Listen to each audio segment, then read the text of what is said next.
अस्सलाम वालेकुम नाज़रीन, एक नई विला के साथ मैं हूं मोहम्मद इब्राहिम अब्बासी। इस्लामाबाद हाई कोर्ट से बड़ी अहम खबरें जो हैं वो आपके साथ शेयर करेंगे। सबसे पहले बात करें इस्लामाबाद हाई कोर्ट के अंदर चीफ जस्टिस आमर फारूक साहब जो हैं उनकी अदालत में आज बड़े अहम मुकदमात की जो है वो समाअत होनी थी, जिसमें जो अज़ीज़ मशवानी साहब हैं उनके भाइयों की बाजियाबी के हवाले से जो है वो दरखास्तें काबिल समाअत थी। उनके ऊपर गुज़िश्ता जो समाअत थी उसमें ऑर्डर दिए गए थे कि उनको बाजियाब करवाया जाए। हालांकि उनके भाई जो हैं अजहर मशवानी साहब के वो घर वापस आ चुके हैं, वो बाजियाब हो चुके हैं, लेकिन अभी तक उनकी दरख्वास्त जो है वो उसको डिस्पोज ऑफ नहीं किया गया या हुकूमत की तरफ से मजीद उसके ऊपर कोई पेशरफ नहीं की गई और ना ही अदालत की तरफ से अभी तक कोई ऐसे ऑर्डर दिए गए हैं। एक चीज़ बाज़े रखनी चाहिए कि जो इस्लामाबाद हाई कोर्ट की चीफ जस्टिस हैं उनकी हुक्म के मुताबिक या उनके ऑर्डर की बदौलत जो है वो अजहर मशवानी साहब के जो भाई हैं वो घर नहीं पहुंचे, बल्कि वो पहले से घर आ चुके थे। यकीनन अटॉर्नी जनरल ऑफ पाकिस्तान जो हैं वो बारहा अदालत में आके ये बातें करते रहे हैं कि कोई भी अब लापता नहीं होगा, खासतौर पर इस्लामाबाद के अंदर से मैं गारंटी देता हूँ। लेकिन साथ में इंतजार पंजोथा के हवाले से बड़ा अहम जो मामला है, एक हफ्ते से ज्यादा का वक्त हो चुका है। अटॉर्नी जनरल ऑफ पाकिस्तान ने अली बुखारी साहब और फैसल चौधरी साहब जो है इंतजार पंजोथा के वकील या अली एजाज बुटर जो हैं जिन्होंने इंतजार पंजोथा की बाजियाबी की दरख्वास्त दायर की गई है, उनके जो वकील हैं उनकी मुलाकात करवाई थी अटॉर्नी जनरल ऑफ पाकिस्तान से और आईजी इस्लामाबाद से। वहाँ पे अटॉर्नी जनरल ऑफ पाकिस्तान ने 2 दिन का जो है वो वक्त दिया था। उन्होंने कहा था कि आप हमें 2 दिन की मोहलत दे दें, 2 दिन में इंतजार पंजोथा साहब जो है वो वापस आ जाएंगे। लेकिन उस बात को भी एक हफ्ते का जायद से जायद का वक्त जो है वो गुजर चुका है। जो इंतजार पंजोथा साहब हैं वो अभी तक वापस नहीं आए और इस दरख्वास्त को chief justice Islamabad high court ने कल तक के लिए जो है वो मुलतवी कर दिया है या उस कल तक की समाअत के लिए जो है वो मुकर्रर कर रखा है। अब दूसरी जो आज जो अजहर मशानी के भाई वाला केस था उसकी समाअत भी नहीं हो सकी क्योंकि चीफ जस्टिस साहब जो है अदालती अमले के मुताबिक वो आज अदालत में नहीं आएंगे। जो 12 बजे के बाद वो आएंगे, 12 बजे के बाद, क्योंकि डिवीजन बेंच होता है या दो रुकनी बेंच जिसको आप कह रहे हैं वो केसेस की समाअत करता है, उसके अंदर वो चीफ जस्टिस साहब आएंगे और उन केसेस की जो है समाअत करेंगे। इसके साथ साथ जो काज लिस्ट होती है वो भी आज chief justice of Islamabad high court की अदालत के बाहर अवेज़ान नहीं की गई थी। काज लिस्ट आज नहीं लगाई गई थी, 25 तारीख की पुरानी काज लिस्ट लगी थी। उसके बाद हमने जो केसेस हमें पता चले वो इंटरनेट के जरिए या वेबसाइट के जरिए इस्लामाबाद हाई कोर्ट से हमें नॉलेज हुआ कि कौन सी केस कहाँ लगा है chief justice Islamabad high court की अदालत का। अलबत्ता अभी तक वहाँ पे कोई काज लिस्ट अभी तक अवेज़ा नहीं की गई। शायद 12 बजे के बाद जो है वो सारे मामले को टेकअप किया जाए, वहाँ पे काज लिस्ट नहीं अवेज़ा की जाए। इसके साथ साथ जो सोशल मीडिया एक्टिविस्ट हैं नहीम साहब, सैरिश बिराम उनकी अहलिया हैं गालबन, उनकी तरफ से उनकी बाजियाबी की दरख्वास्त भी chief justice Islamabad high court की अदालत में आज की समाअत होनी थी, वो भी आज नहीं हो सकी। उसकी वजह यह है कि जिस तरह आज चीफ जस्टिस साहब जो हैं वो सिंगल बेंच के लिए अवेलेबल नहीं है, इस तरीके से ये सारा जो मामला है ये अब ताखिर का शिकार हो चुका है। अब ये देखना यह है कि अगर सैरिश बिराम के शोर जो हैं वो वापस आ जाते हैं, पाकिस्तान तहरीक इंसाफ के जो सोशल मीडिया एक्टिविस्ट हैं नईम साहब वो वापस आ गए हैं या आ जाते हैं, उसके ऊपर उनकी फैमिली क्या स्टांस लेती है। दूसरी तरफ जो अजहर मशवानी साहब की फैमिली है वो अब जो है इस केस को आगे परसू करना चाहती है या नहीं करना चाहती, ये बड़ा इंपॉर्टेंट मामला होगा। इस वजह से जो है वो इसको देखना होगा। इस्लामाबाद हाई कोर्ट के चीफ जस्टिस जब केस को समाअत के लिए मुकर्रर करेंगे, उनकी फैमिली जो है इसके ऊपर आके अपना क्या स्टांस देती हैं।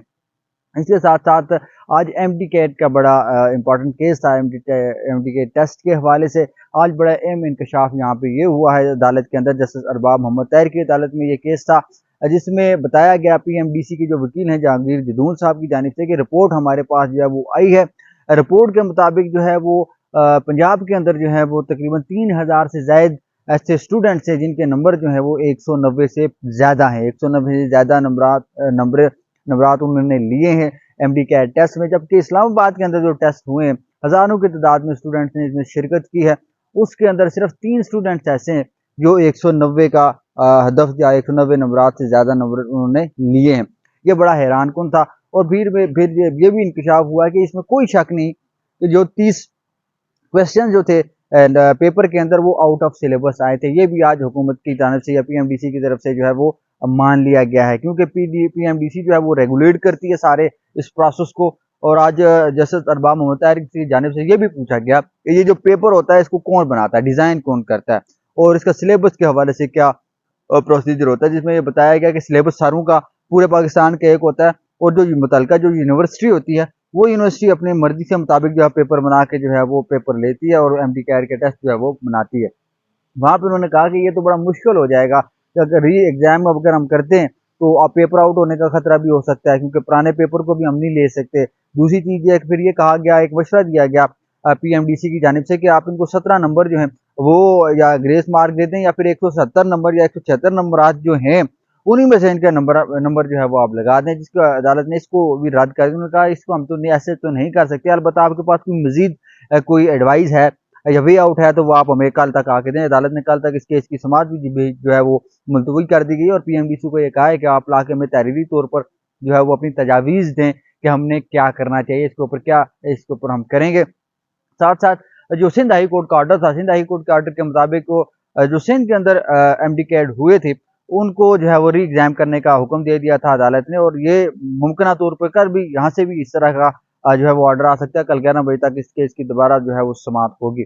اب چوتھا بڑا امپورٹنٹ معاملہ تھا، وہ معاملہ تھا شیر افضل مروت کے طرف سے درخواست دائر کی گئی تھی جسٹس سمن رفعت امتیاز صاحبہ کی عدالت کے اندر کہ ان کے اوپر کتنے مقدمات ہیں، مقدمات کی تفصیلات کے حوالے سے جو ہے ان کی درخواست تھی۔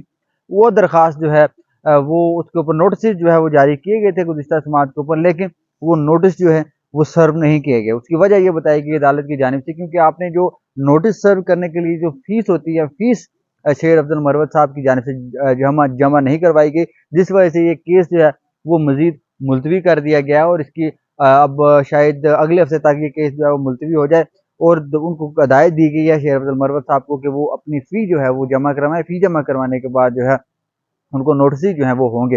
اس کے ساتھ ساتھ جب آج ڈی بی ہوگی، ڈی بی کے اندر اس وقت تک جو ہے وہ عظم سواتی صاحب جو ہیں ان کے ریمانڈ جو ان کو ملا تھا، ان کو دیا گیا تھا، پولیس کسٹڈی کے حوالے کر دیا گیا تھا، کسٹڈی میں دے دیا گیا تھا، اس کو چیلنج کیا تھا عظم سواتی نے۔ آج جسٹس میاں گل حسن اورنگزیب صاحب اور جسٹس ارباب محمد طاہر صاحب جو ہے وہ اس سارے کیس کو جو ہے وہ سنیں گے۔ ممکنہ طور پر ان کیسز کے اندر، ان کی درخواست کے اندر جو ہے وہ نوٹسز ہوں گے۔ حکومت سے یا پروسیکیوشن سے جواب طلب کیا جائے گا کہ کس بنیاد کے اوپر آپ نے ان کا یہ وارنٹ جاری کیے گئے ہیں، یا ان کو یا جو ہے وہ جوڈیشل کے بجائے آپ نے ان کو جسمانی ریمانڈ کے اوپر دیا گیا، ریمانڈ کو بنیادی طور پر چیلنج کیا گیا ہے۔ اب دیکھتے ہیں کہ سارے معاملے کے اندر جو ہے وہ عدالت کیا فیصلہ کرتی ہے، نوٹسز ہوتے ہیں یا نہیں ہوتے۔ اس کے ساتھ ساتھ یہ ہفتہ ویسے بھی بڑا امپورٹنٹ ہے، وہ اس وجہ سے ہے کہ عمران خان صاحب کی جو توشہ خانہ 1 ہے اس کے اوپر بھی جو ہے وہ سماعت ہونی ہے۔ اس کے ساتھ ساتھ جو 190 ملین پاؤنڈ ہے عمران خان صاحب کے اوپر کیس، اس کے اوپر بھی سماعت ہونی ہے۔ اور جو بریت کی جو دونوں درخواستیں، اگر عمران خان صاحب کو اس ہفتے کے اندر یہ کیسز سن لیے جاتے ہیں تو ممکنہ طور پر اگلے ہفتے تک وہ عمران خان صاحب کے حق میں یا ان کے خلاف جو ہے اسلام آباد ہائی کورٹ جو ہے فیصلہ کرے گی۔ لیکن حالات جس طرح کی طرف اگر جاتے ہوئے نظر آ رہے ہیں کہ عمران خان صاحب کو یہاں سے ریلیف ملتا ہوا نظر آ رہا ہے۔ اب دیکھتے ہیں اسلام آباد ہائی کورٹ کیا فیصلہ کرتی ہے۔ اگلے ولاگ تک ہمیں اجازت دیجیے۔ اللہ حافظ۔